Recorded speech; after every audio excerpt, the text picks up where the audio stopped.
In Nyarurenzi cell in Majerajere sector in Nyarurenzi district, children under the age of 10 are fetching unsafe water from a nearby swamp, which poses a risk of intestinal worms. If this water is consumed, residents in this area say they are prone to getting intestinal worms.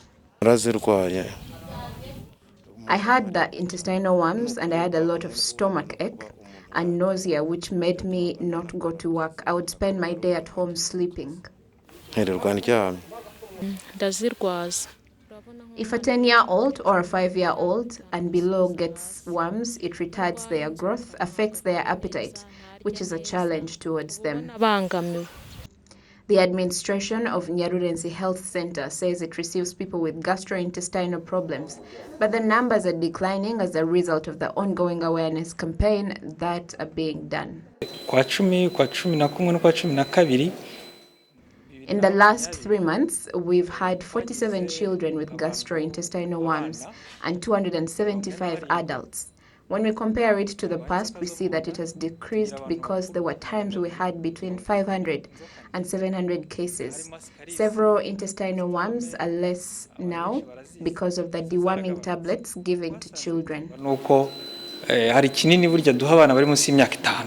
The NTD technical advisor of the Rwanda Biomedical Center, Dr. Rwanda says that among the 20 diseases that the World Health Organization says are neglected, there are up to 10 in Rwanda, with the commonest being intestinal worms in both children and adults.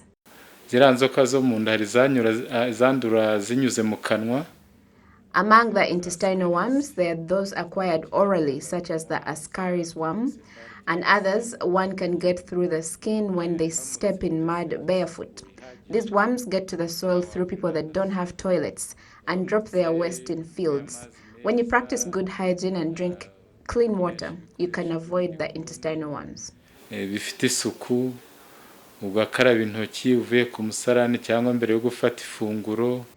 In Rwanda, every 1 in 2 persons has intestinal worms, and research conducted in 2014 by the Rwanda Biomedical Center found that among primary school children, 45% had intestinal worms.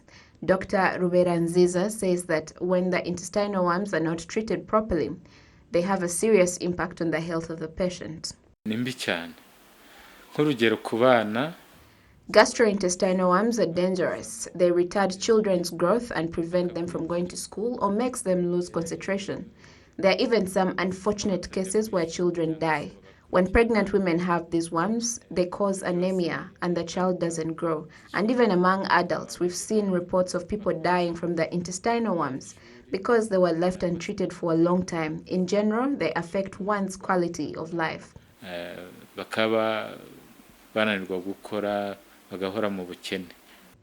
According to the Rwanda Biomedical Center, in the fight against intestinal worms, deworming tablets have been free of charge for children since 2008, and that in the coming future, this service shall be extended to adults in the coming days. In addition to intestinal worms, the Rwanda Biomedical Center says a study conducted in 2017 found that in Rwanda, more than 6,000 people suffer from dementia, one of the neglected diseases. Among others include rabies and other diseases in Rwanda. According to the World Health Organization, there are more than 1.7 billion people worldwide who are suffering from a rare disease, which is why a special program has been launched to treat these diseases in the next 10 years with an expectation of reducing them by 90%.